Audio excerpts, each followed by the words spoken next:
Manchester United secara luas dianggap sebagai salah satu klub terbesar di dunia sepak bola yang kaya akan sejarah dan telah memenangkan beberapa trofi di berbagai kompetisi.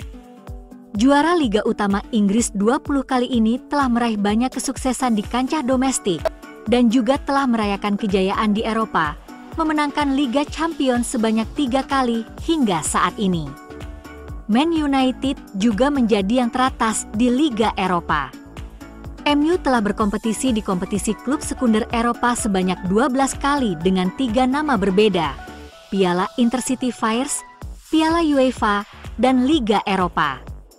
Setan Merah nyaris meraih kejayaan saat pertama kali terlibat dalam Piala Intercity Fires 1964-1965, kalah dari klub Hungaria Ferencváros 2-1.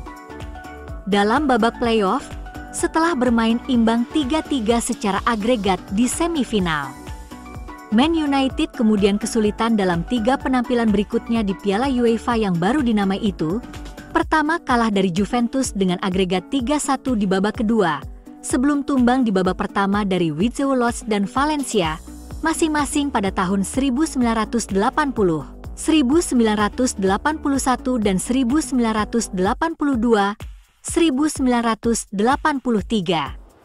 Di bawah asuhan Ron Atkinson, Man United mencapai perempat final 2 tahun kemudian, tetapi menderita kekalahan adu penalti 5-4 dari Videoton. Di tahun-tahun awal Sir Alex Ferguson, secara mengejutkan kalah 4-3 dalam adu penalti dari Torpedo Moskow, sebelum tersingkir melalui aturan gol tandang melawan Rotor Volgograd. Ferguson harus puas dengan sepak bola Liga Eropa pada tahun 2011-2012. Tahun terakhir pelatih asal Skotlandia itu bertugas dan melaju ke babak 16 besar di mana mereka menderita kekalahan agregat 5-3 dari klub Spanyol, Athletic Bilbao.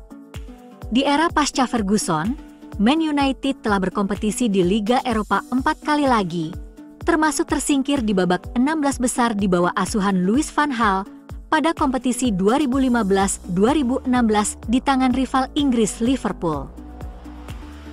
Setan Merah memasuki kompetisi klub sekunder Eropa untuk ke-10 kalinya pada 2016-2017. Finish kedua di babak penyisihan grup, tim asuhan Jose Mourinho berhasil melewati Saint-Étienne, FC Rostov, Anderlecht dan Celta Vigo, sebelum mengalahkan raksasa Belanda Ajax 2-0 di final, dengan gol dari Paul Pogba dan Henrikh Mkhitaryan, mengamankan trofi Liga Eropa pertama, dan satu-satunya bagi United hingga saat ini. 3 tahun kemudian, Man United mencapai semifinal Liga Eropa di mana mereka dikalahkan dengan agregat 2-1 oleh Sevilla, sebelum tim Ole Gunnar Solskjaer menderita kekalahan yang memilukan di final 2020-2021 dari tim Spanyol lainnya, Villarreal, yang merayakan kemenangan adu penalti November 10 setelah bermain imbang 1-1 dalam 120 menit.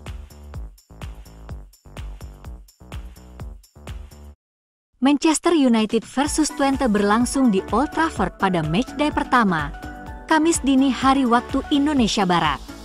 Ini bisa menjadi debut Mads Hilgers di pentas Liga Eropa. Dan laga ini akan sangat bersejarah bagi Indonesia. Hilgers akan jadi pemain Indonesia pertama yang berlaga di Old Trafford, bahkan jadi satu-satunya andai stadion bersejarah ini diruntuhkan. Mads Hilgers, yang sedang menjalani proses pergantian kewarganegaraan dari Belanda ke Indonesia, merupakan pemain utama di lini belakang Twente. Bek berusia 23 tahun itu bakal berhadapan dengan ujung tombak MU, Joshua Zirkzee dan Rasmus Højlund. Ada pula pemain sekaliber Bruno Fernandes, Alejandro Garnacho, dan Rashford yang juga harus diatasi Mads Hilgers. Menariknya, Hilgers dan Zirkzee pernah satu tim di timnas Belanda U21. Inilah kesempatan Mads Hilgers untuk unjuk gigi kepada dunia dan meningkatkan nilai jual dan jam terbangnya. Mads Hilgers sepanjang musim ini sudah tampil 7 kali untuk Twente.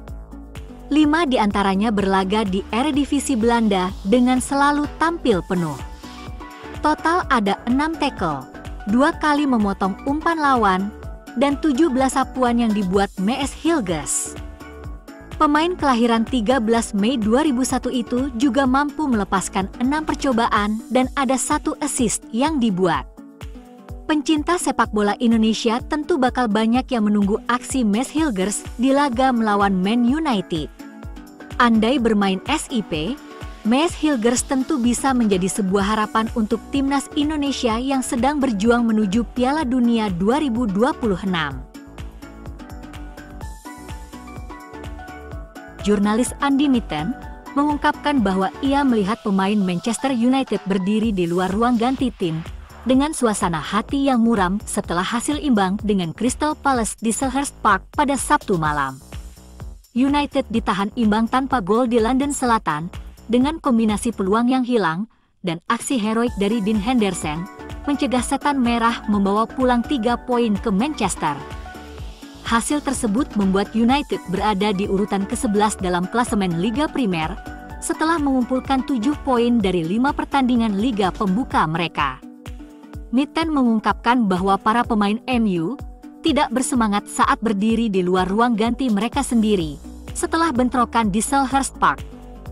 Berbicara pada episode terbaru podcast Talk of the Devils, Mitten menggambarkan pemandangan aneh yang disaksikannya setelah pertandingan di mana skuad United berdiri di luar ruang ganti mereka, alih-alih sekadar menghabiskan waktu di dalamnya.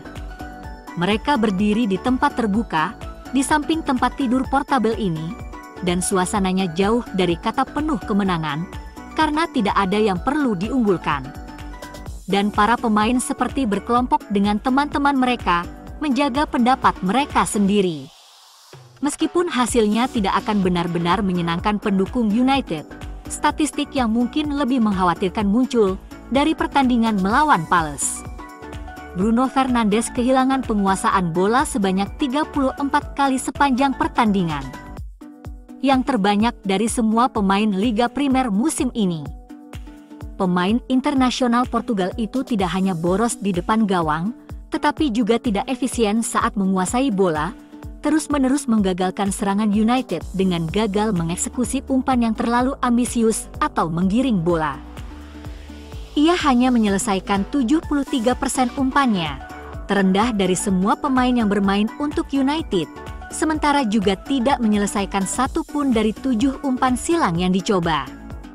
Sosok yang menjadi jimat itu mungkin telah mencatatkan 4 assist musim ini, tetapi keseluruhan permainannya kurang konsisten. Manchester United siap mempercepat perekrutan bintang muda Sunderland, Chris Rigg. Setan Merah bisa saja merekrut pemain tersebut paling cepat pada Januari, setelah melihatnya bersinar selama tahap awal musim 2024-2025.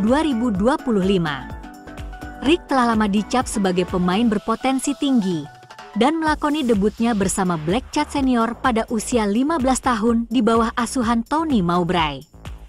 Ia mencetak gol liga pertamanya untuk klub tersebut pada tahap awal musim lalu saat mengalahkan Southampton 5-0. Tetapi ia tidak selalu menjadi salah satu nama pertama dalam daftar pemain selama musim 2023-2024. Hal ini dapat dimengerti, mengingat ia baru berusia 17 tahun saat ini, dan baru akan berusia 18 tahun pada Juni mendatang. Tetapi ia telah menjadi pemain inti reguler di bawah asuhan Regis Lebris musim ini. Bermain sebagai starter di semua pertandingan liga mereka, kecuali 1, dan masuk sebagai pemain pengganti melawan Cardiff City pada hari pembukaan musim, Rigg akan senang dengan jumlah waktu bermain yang ia menangkan pada tahap ini. Waktu bermain ini kemungkinan besar telah memberinya banyak kepercayaan diri, dan moralnya akan semakin meningkat setelah golnya dalam derby klub Welside melawan Middlesbrough pada hari Sabtu. Dalam upaya potensial untuk mengalahkan Newcastle dan tim lain dalam mendapatkan tanda tangannya, diakini bahwa tim Erik ten Hag dapat merekrut pemain berusia 17 tahun itu pada bulan Januari. Ia juga merupakan tipe pemain muda yang ingin dibangun Ineos untuk tim United, jadi tidak mengherankan jika mereka mengajukan tawaran musim dingin untuk gelandang tersebut.